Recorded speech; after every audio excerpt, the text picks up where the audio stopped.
Ito po ang sinabi dito. Torlos or free from restraint. Sa Tagalog, pakawalan.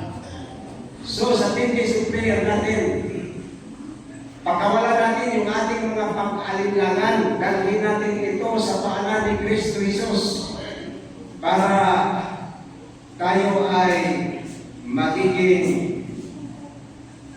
magkakaroon tayo ng kumpiyansa sa pag-araw-araw na paggawa. So, kilalanin natin si Jesus bilang ating buhay na tagapagligtas sa ating pag-aaral ngayon.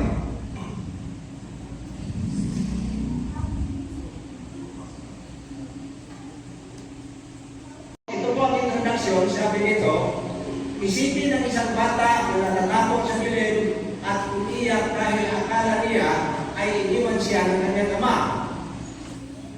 Ngunit, sa likod ng pinto, naroon lang ang ama. Binabantayan siya at hinihintay ang tamang oras para makapagkita. Ganito ang mga alagad. Pagkatapos ng cross, punong-puno sila ng takot at tighati. Bakit sila natatakot? Sapagkat kung ang kanilang Panginoon ay hinuli, dinakip, pinatay, itinako sa cross, gaano pa kaya sila? So takot na takot sila, baka naman sila ay huhulihin at sabihin nila ang sinabi ni Kristo Jesus. Akala nila ay tapos na ang lahat, ngunit hindi nila alam na ang kanilang buhay na tagapagligtas naglalakad kasama nila sa dilim ng kanilang pagsubok.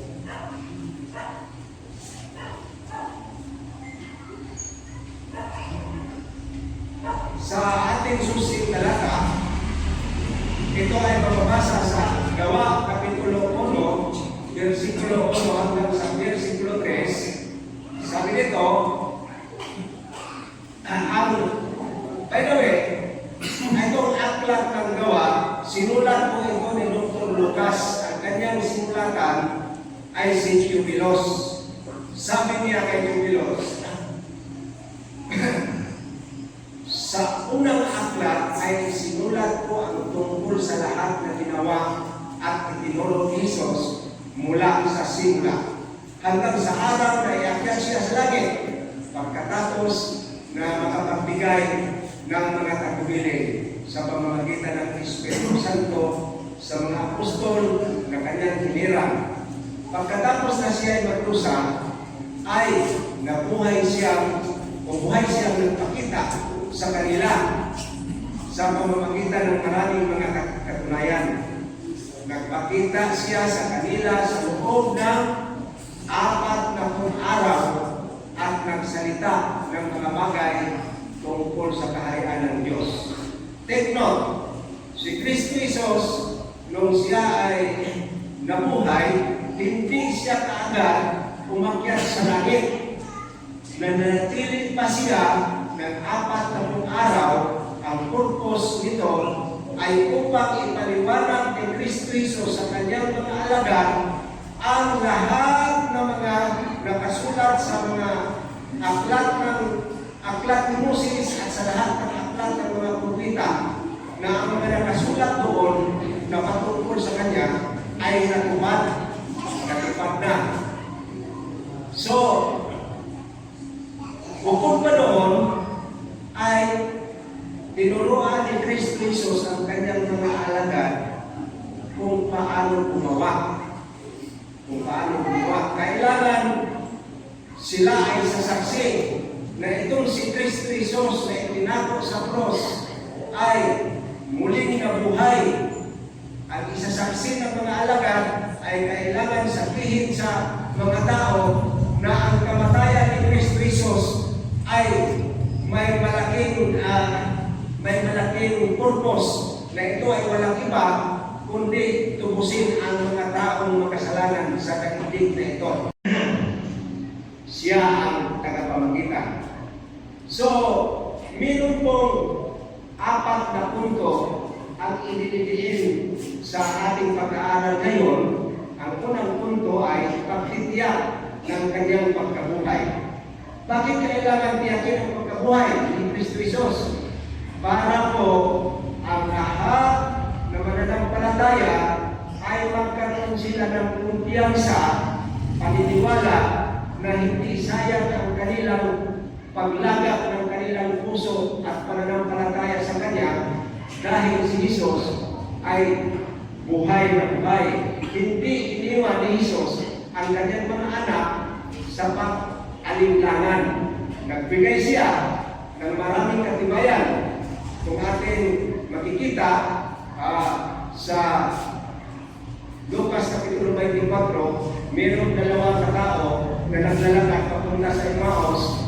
Habang sila ay naglalakad, biglang nagpakita si Kristo Jesus, pero hindi nagpakilala sa kanila. Nagkunwari si Kristo Jesus na hindi alam ang mga pangyayari. Ano ba yung inyong pinag-uusapan? So, bakit ikaw? Ikaw ba ay dayuhan dito? Estranyo ka ba? Hindi mo ba nalalaman ang nangyayari? Itong nakalipas na mga araw kung paano si Kristo Jesus ay hinuli, pinako sa cross, at pagdating ng 3 araw, natuklasan ng mga kasama namin na nawala siya sa libingan at ang kanyang balabal ay nakatupi na maigi. Wala na siya sa libingan. Pangatlong araw ngayon, sabi ka doon, at nagkuhan pa, na nakita pa siya na may nagpatutuo pa na babae na nagpakita si Jesus. Hindi nila alam na ang kanilang kinakausap ay si Jesus mismo.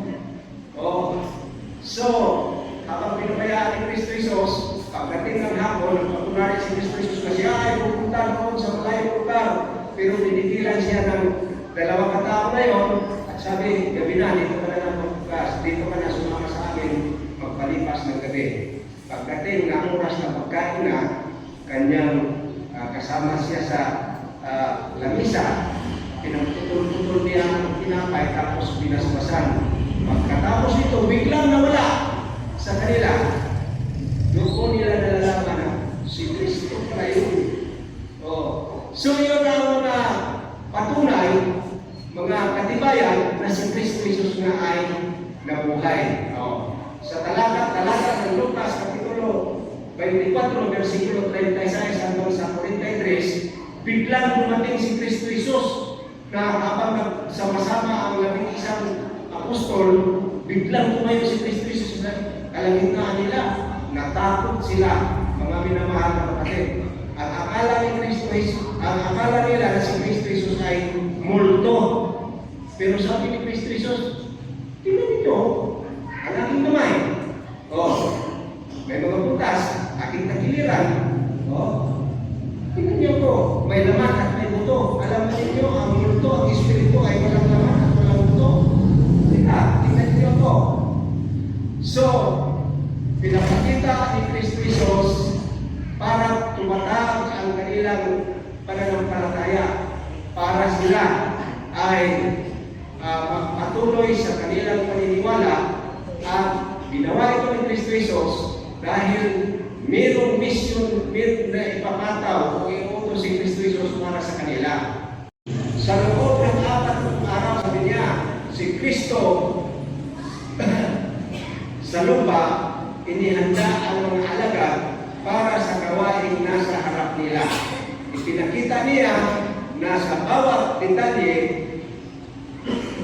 ng mga hula ay natupad na ayon sa nakatala sa sulat ni Ellen White sa Acts of Apostles.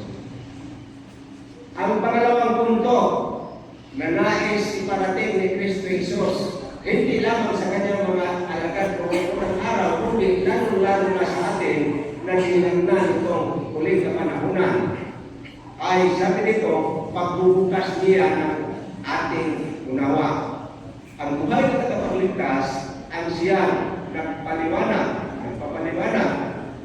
ng katotohanan sa ating isipan. At simula sa mga aklat ni Moses, sa lahat sa mga propeta, ipinaliwanag niya yung sinabi ko na kanina. Sa ngayon, sa kanyang mga alagad. Binubuksan ang kanilang mga isipan upang maunawaan nila ang mga kasulatan, ang mga salita ng buhay at katiyakan ay nagmula sa mga langit ng tagapagligtas. So, itong mga ginagawa ni Kristo Jesus, ito po ang nagpapatibay sa mga apostoles. Pero, habang sinasabi yung ni Kristo Jesus, sila po ay hindi pa sila completely na matatag talaga. Ay nangyari ang kanilang total na confidence nung natanggap na nila ang Espiritu Santo. Pangatlong punto, pagsama niya sa atin sa paglalakbay. Kung paano si Jesus na sumama sa mga alagad, pagkatapos na siya ay nabuhay, ganun din, sasama rin siya sa atin habang tayo ay gumagawa pang araw-araw na gawain sa kanyang gawain pagliligtas. Tulad ng binanggit ko kanina yung naglalakad sila papunta ng Emmaus. Habang sila ay nag-uusap, si Jesus mismo ay lumapit sa kanila. Naglakad siya, maingat, kasabay nila sa mga bakong bato. Humihinto, paminsan-minsan, kasama nila para sa kaunting pahinga. Gayon sila nagpatuloy sa mapunong na daan. Tandaan natin, mga minamahal na kapatid,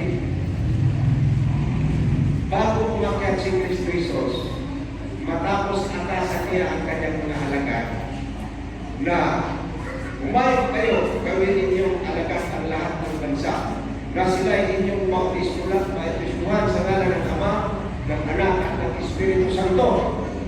Sabi niya, na ituro ninyo sa kanila ang lahat ng mga bagay na inuutos ko sa inyo.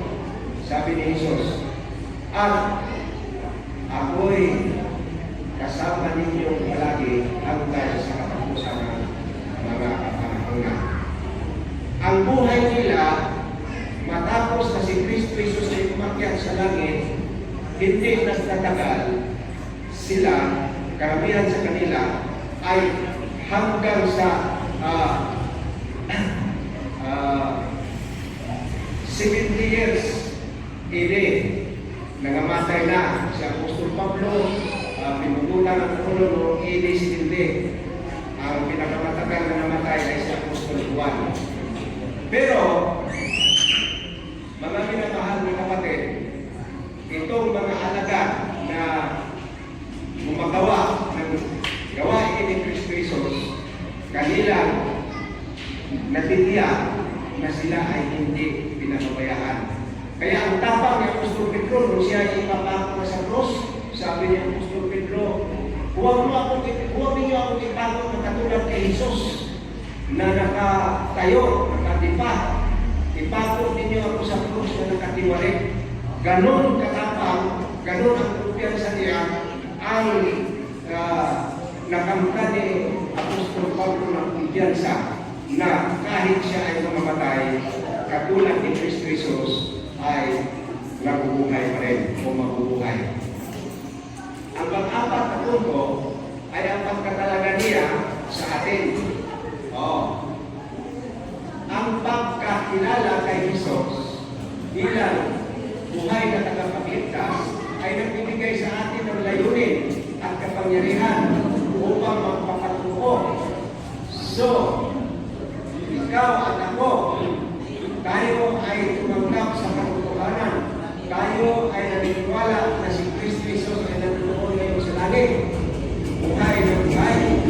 At darating ang panahon na siya ay bumalik. Sabi dito, ayan ang nagbibigay ng pagpapatuo. Yan ang layunin ng kapangyarihan upang makapagpatuo. Tayo ngayon, habang tayo ay gumagawa, nakatuon ang ating isipan na kasinto sa Santuario sa langit na pinaroonan ni Kristo Jesus.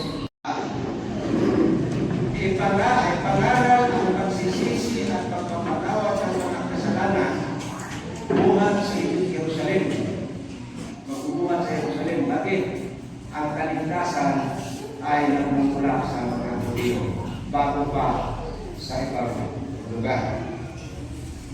So ito ang konklusyon mga minahal na kapatid. May isang lalaki na buhay niyang pinag-aralan ang relihiyon bilang isang kasaysayan lamang. Pinag-aralan niya ang relihiyon ay isang kasaysayan lamang. Ngunit, nang dumanas siya ng matinding pagkakasakit, hindi siya nailigtas ng kasaysayan. Hindi siya nailigtas ng kasaysayan. Marami ang mga tao ang gano'n, di ba? Ang akala nila na ang relihiyon ay basta-basta na lang. Pero meron palang tunay na relihiyon. Itong relihiyon na nasa Bible.